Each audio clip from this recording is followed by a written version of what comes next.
Oppenheimer was released on July 21st, 2023. It's the story of American scientist J. Robert Oppenheimer and his role in the development of the atomic bomb. It was directed by Christopher Nolan, and let's shout out the writers as we do here on the Spun Today podcast.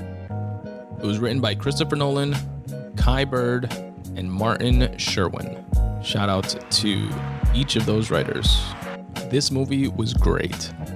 Now, it was shot in 70mm and 35mm film, which I'm not sure exactly what that means technically, aside from the fact that this film was meant to be watched on an IMAX screen. You can obviously watch it in regular movie theaters, watch it on TV, stream it on your phone, etc. But technically, things were intentionally made in terms of the film and sound that would resonate more at IMAX. I personally watched it at IMAX, and it blew me away. It was fucking awesome. I wound up watching this movie by myself, which was also an interesting experience. My first time going to a theater alone, which I've heard people do. My brother's done it. I heard people love it. I figured I would love it because I'm kind of I'm like the annoying guy that's shushing people when I'm watching something because I want to hear every single syllable that's uttered. So I figured if I'm alone, I have even less interruptions, right?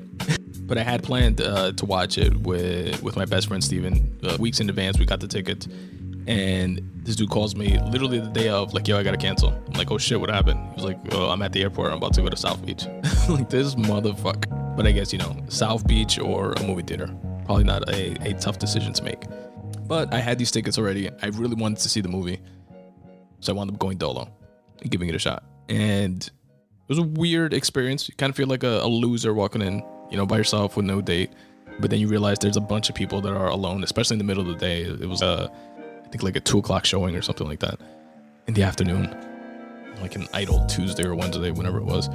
But it was dope. The IMAX at the AMC in Lincoln Square, I want to say, in the city. Lincoln Square, Lincoln Center. The screen is fucking ginormous. Sounds amazing. And I was really looking forward to the story that I know a bit about. I know it's the Manhattan Project and the creation of the atomic bomb and how we, the US, were racing against the Nazis essentially to see who can develop this technology first, because whoever got their hands on it would quite literally change the course of the future of the world. Imagine Hitler with a nuke. And how he famously quoted the Bhagavad Gita, which is the ancient Hindu scripture, like the Hindu Bible, if you will.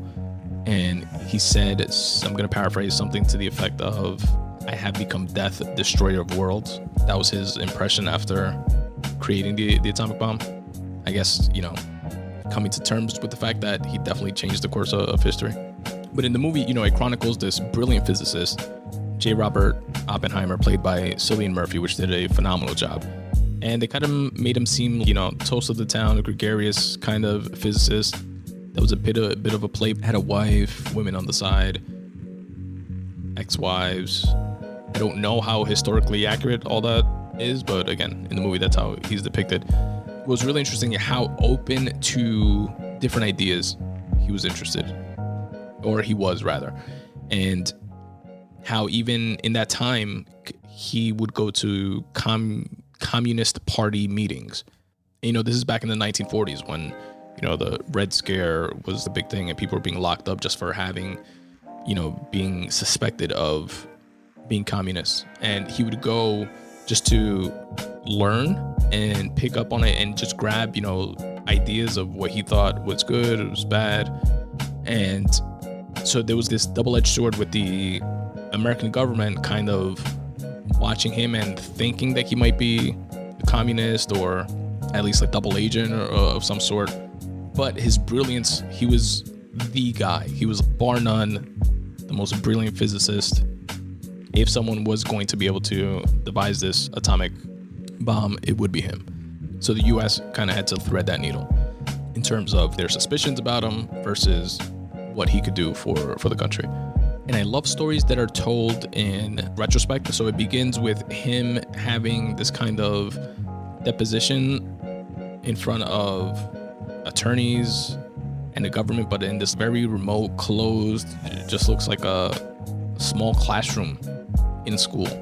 And they keep flashing back and, you know, telling the story that way. I love stories that are told through that type of device, narrated, if you will, because the entire time you're enthralled by the story itself that's being told in flashback, but then also anticipating, how did he wind up in this room? Why is he in this room? Why are they deposing him? So you have the scientist who's being courted essentially by all the high-end universities, and they want him to go, you know, do research there. And then he's approached by Leslie Groves of the U.S. military, played by Matt Damon, to work on this top secret military project. Then you have Robert Downey Jr.'s character, Lewis Strauss, which is the head of, I forget which prestigious university institution, but he was also one of the big offers on the table. You know, come have this like mansion off campus. You could live there with your wife, you know, teach some classes at the school, do your research here, etc. And he takes the, you know, the top secret, more interesting, you know, project, and essentially they wind up in Los Alamos, New Mexico, completely remote area for miles around it. And it's where the Manhattan Project was established. The Manhattan Project is the name of this project that its goal is to create the atomic bomb, create a nuclear weapon for the first time ever, before Hitler and the German scientists do so, because that's their intent. Then the dilemma becomes, how does Oppenheimer and Groves, how do they convince all the top scientists and physicists around, and the people that they need, engineers, etc., to come move to this remote area in Los Alamos? And they essentially decided that they had to create their own city there. So they had to have a church, a school, houses, and move all these scientists there, because Oppenheimer knew that they wouldn't move without their families. A lot of these people have families. You can't just, you know, pluck them out and say, here, go work on this project for a couple of years, or however long it takes, 6 months, a year. And they didn't know at that point. Long story short, it wound up taking, I think, like 2 years to develop, and something like $1 billion. And then, long story short, we, you know, obviously beat the Nazis to the punch in terms of creating the atom bomb. But then there was this dilemma that they kept underscoring throughout the film. We know that this weapon will change the world as we know it, will change warfare as we know it. We also know, we don't know exactly what would happen with the US having it, and other countries that subsequently wind up developing their own technology or versions of. But we do know what would happen if Hitler got his hands on it. So that was the drive. And ultimately it was developed, and the decision was made by then President Truman, while the war was still ongoing, although Hitler and the Nazis had been defeated, but the war was still ongoing with Japan. But by some critics, it was seen as overkill for Truman to take this action. But he did decide to drop the nukes. Not just one, two. One on Nagasaki, the other on Hiroshima. And literally changed the course of the world. No nukes, thankfully, have ever been dropped since. Hundreds of thousands of people died as a result of those, in terms of immediately, and then radiation poisoning afterwards, and, you know, days and even years down the line.